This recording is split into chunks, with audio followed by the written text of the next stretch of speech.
자, 그런데 이 와중에서요, 정부는요, 서울 매년 10만 채 공급하겠다고 이렇게 엉뚱한 소리를 합니다. 근데 이 10만 채요? 참 어처구니가 없죠, 여러분. 다세대 임대 아파트 다 끌어모아서 과대 포장을 했다고 합니다. 이거 보세요. 수요자들은 새 아파트를 기대하는데 B아파트 대거 포함해서 물량을 산정한다면요, 그게 어떻게 안정적인 공급이라 할 수 있겠습니까? 절대로 아니죠. 절대로요. 어떻습니까? 서울에 지금 뭐 국토교통부랑 부동산 114 자료에 따르면 서울은 어떻습니까? 정부에서는 2020년 같은 경우는 8만 2천 세대가 입주 물량이라 하는데 민간인 그 부동산 114에서는 4만 9천 세대라고 해요. 이게 뭘까요? 정부에서 발표한 거는 인허가 물량이에요. 즉 다가구, 다세대, 오피스텔, 그런 연립주택 모두를 포함한 수치가 8만 2천 세대니까 집값이 잡힐 리가 없는 거죠. 아파트만 4만 9천 세대가 실질적으로 공급이 된 건데 그 4만 9천 세대 중에서도 이 재건축이나 재개발 등으로 해서 멸실된 주택수가 포함이 되잖아요. 그럼 실질적으로 이 4만 9천 세대보다 훨씬 더 적다는 겁니다. 자, 2022년 보세요. 정부에서는 또 엉뚱하게 8만 1천 세대가 공급이 된대요. 근데 부동산 114, 민간 영역에서는 2만 세대만 공급된다고 합니다. 즉 서울은요, 집값이 계속 오른다 해도 정말 과언이 아니다. 왜? 공급 물량이 없잖아요. 그러니까 여러분들, 이번에 광역시에서 돈을 좀 버신 분들께서는 올 하반기에 정리하시고 서울로 가는 게 어떻게 보면 자산을 한 번 더 키우는 지름길이 되지 않을까, 이렇게 조심스럽게 예측을 합니다. 뭐 제 생각이 그렇습니다. 네, 여러분. 자, 로니카 케이님께서 부산 삽니다. 참고할게요 라고 하셨는데, 부산은요, 제가 말씀드렸다시피 입주 물량이 점점 증가하는 데다가 6만에서 7만 세대가 3년 동안 공급이 되잖아요. 거기 플러스 에코델타시티가 3만 세대예요. 그러니까 저는 어쨌든 간에 투자를 하는 입장에서는 제가 말씀드리고 오를 수도 있어요. 하지만 저는 그거는 제 기준에서 어긋난다고 생각을 합니다.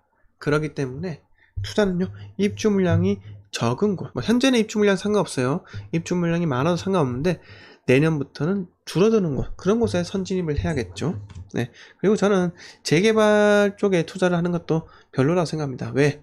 말씀드리겠지만 재개발로 해서 돈 벌겠죠. 재개발은요, 뭐가 중요하냐, 나의 노력과 상관없이 집값이 오를 수도 있고 떨어질 수 있다, 이겁니다. 아파트 갭 투자를 하는 건요, 아파트가 지어지지 않는다는 그런 불확실성 리스크는 없다는 거잖아요. 없는 거예요.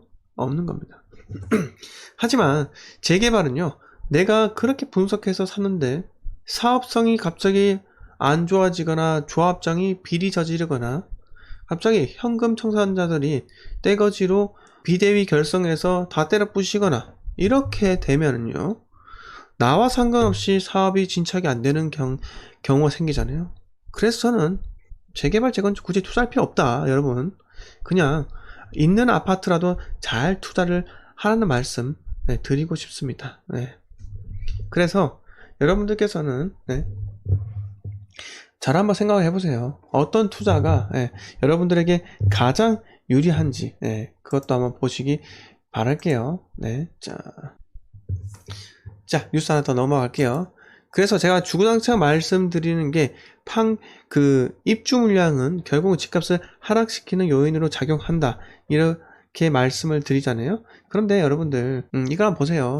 제 말이 틀렸다라고 하시는 분들도 계시겠지만은 결국은 이걸로 알 수 있어요. 판교 입주 폭탄 쏟아진다. 분당 전셋값 1억 이상 뚝. 이거 보세요. 연말까지 3천 가구 집들이를 하는데 역전세난 세입자 구하기 비상이라고 합니다. 여기가 판교에 있는 그 대장지구거든요. 대장지구. 아파트 공급 늘자 전세가 안정되고 있고 4월부터 3개월 연속 마이너스라고 합니다. 백현동 더샷도 1223가구도 입주, 3평도 5구제곱미터 전세가도 7.4억에서 6.3억으로 줄어들었어요. 자, 판교 대장지구는 여기입니다. 판교역이 여기 있고요. 대장지구는 여기 있는데 지하철이 없기 때문에 교통은 불편해요. 교통은 불편하고 그 사실입니다. 교통이 불편한 사실이지만은 그래도 차 타고 판교로 이동이라도 할 수 있는 게 어딥니까? 그래서 어쨌든 간 좋은 위치입니다. 새 아파트가 경기도권에 있는 거 그게 어디겠습니까? 그게 어디겠습니까? 하여튼 간에 이렇게 개발을 많이 해야 돼요. 그래도 경기도권에는 개발할 수 있는 곳이 많이 있어요. 많이 있기 때문에 주로 이렇게 좋은 위치가 많이 있잖아요. 좋은 위치가 보시면은 이 도로를 이용해서 이쪽에 아직까지 개발할 수 있어요. 네, 개발할 수 있습니다. 뭐 그린벨트로 묶여 있었더라도 풀면 되잖아요. 풀면 돼요. 네. 안 될 거 없습니다. 안 될 거 하나도 없고요. 그런데 개발을 안 하고 일부러 남겨두는 이유가 뭐냐면은 결국은 지금 현 정권에서 앞으로는 1년 뒤면 전 정권이라 하겠죠. 일부러 공급하지 않는 거예요. 일부러. 결국은 집을 가지지 못하도록 만들어야죠. 그들의 정권이 유지가 된다는 엉뚱한 생각을 하고 있으니까 그런 겁니다. 이 정도로 3,000가구씩만 쏟아부어도 집값은 안정될 수밖에 없어요. 안정될 수밖에 없습니다. 자, 새 아파트가 공급이 안 되는 거 어디 있습니까? 자, 노원구죠. 노원구. 서울의 노도광이라서 노원구, 도봉구, 강북구가 이렇게 세 개가 있잖아요. 서울의 대표적인 외곽이에요. 불과 몇 년 전까지만 하더라도요, 지방보다 너무 쌌어요. 왜? 선호를 안 하니까. 과거 여기는 그 베드타운이에요. 일자리도 없고 그냥 아파트만 덩그러니 있는 거예요. 오래된 아파트가요. 예. 그래서 노도광에 산다고 하면은 그렇게 좋은 시선으로 보지 않는다는 게 이전의 상황이었지만 지금은요, 노도광이 광역시보다 더 비쌌습니다. 더 비싸요. 상당히 비쌉니다. 왜 비싸겠습니까? 자, 박원순 서울시장 그분께서 10년 동안 재임을 하면서 재건축 재개발 다 옥죄었어요. 그냥 벽화만 그렸던 거예요. 도시에요. 그럼 오래된 빌라에 벽화 그리고요. 나비 그리면은 집값이 오른다고 이렇게 생각했는지, 아니면 그 집이 새 집으로 바뀐다고 생각했는지. 그러니까 지금 폭발적으로 오래된 아파트가 있는 이 노원구, 도봉구, 강북구 이런 데가 지금 폭등을 하는 겁니다. 폭등을요. 폭등을 하는 거예요. 그러니까 어쨌든 재건축 때문에 집값이 오르는 건 당연한 거예요. 당연한 건데 누가 됐든 간에 본인은 책임을 지고요. 자기 때에 대해서 결정을 했었어야 돼요. 재건축을 하는 걸요. 그러면 5년 뒤, 10년 뒤에는 그 재건축이 물량으로 작용되기 때문에 안정되게 된다는 거예요. 안정되게요. 아시겠습니까? 그리고 사람들을 경기도권으로 이주되도록 그렇게 유도를 해야죠. 이주 수요들 갈 데가 없다고요? 갈 데가 왜 없습니까? 경기도권으로 빼면 되죠. 정부에서 이분들의 이주를 위해서 임대아파트를 많이 짓는 겁니다. 그렇게 임대아파트 공급해야죠. 그 임대아파트는 그런 것 때문에 목적으로 공급을 시켜야 되는 거예요. 그 잭팟 터트리라고 임대아파트 주는 게 아닙니다. 이렇게 서울에 더 안정적인 공급을 하도록 경기권에 임대아파트 지어놓고 여기서 재건축하는 사람들 이주비 재건축 조합에서 부담해서 그 임대아파트 이주시키는 거예요. 그렇게 해야지 서울 집값이 안정되지. 이거는 뭐 5년 정권 동안 뭐 다 해먹고 가려고 그런 것만 지금 생각을 하지, 도저히 국민을 위한 부동산 정책을 펼치는 게 저는 본 적이 없습니다. 임대차 3법이요? 그거 악법 중에 악법이에요. 여러분 주변에 이번에 전세 가격 폭등했는데 계약 갱신 청구권 쓸 줄 안다고, 쓸 줄 알고 좋아하다가 쫓겨난 사람 한두 명입니까? 또 집 소유하고 있는 여러분들 중에서 세입자들 보고 내가 들어갈 테니까 나가라고 한 사람들 엄청 많아요. 엄청 많다는 겁니다. 네? 그러면요, 이런 악법은 없애야죠. 없애야 하지 않겠습니까?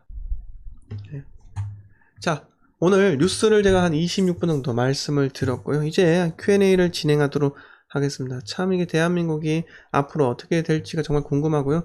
대선이 이제 8, 9, 10, 11, 12, 1, 2, 3 이렇게 7, 8개월 밖에 남지 않았어요. 정권이 아마 바뀔 것 같다고 생각은 드는데 결국 부동산 때문에 부동산 때려잡겠다고 한 정권, 그 부동산으로 심판을 받게 됐으니까요. 집값을 안정화시키는데 정부에서는 규제 강화를 하다가 전부 다 망친다, 이런 말씀을 드리고 싶습니다. 자, 뉴스를 끌게요. 자, 여러분들 질문을 마음껏 해주세요. 네, 일목요연하게. 자, 엄기용님께서 일산 풍동 옐로시티 오피스텔 투자하고 싶습니다. 자, 일산 풍동을 볼게요. 일산 풍동. 엘로시티. 뭐 이제 분양할 건가 보네요. 엘로시티 맞습니까? 롯데백화점 스타시티점. 이건 백화점 나오는데. 자, 뭐 원기용님께서 제가 드리고 싶은 말씀은 절대로 하지 마세요. 오피스텔 투자하면요 주택수 난리죠.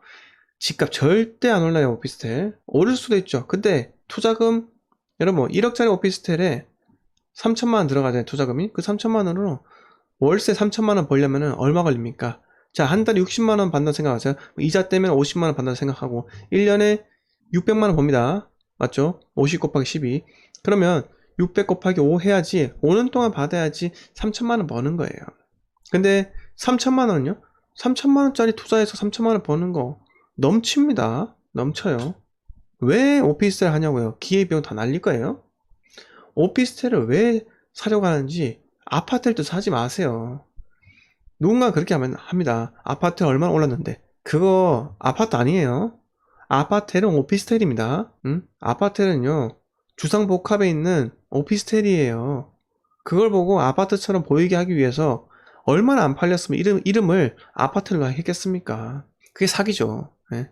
하지 마세요. 제발 오피스텔 하지 말라고요. 오피는 월세 함정에 빠진다고 제가 늘 말씀드립니다. 네, 월세 함정에 빠진다고 늘 말씀드리고요. 그거 다 기회비용 낭비니까요. 제발 하지 마셨으면 합니다. 네, 크로미님께서 제 방송을 잘 보시다 보니까 오피는 아마 추천 안 하실 텐데 추천 안 하는 게 아니라 절대 하지 말라고 이렇게 말씀을 드립니다.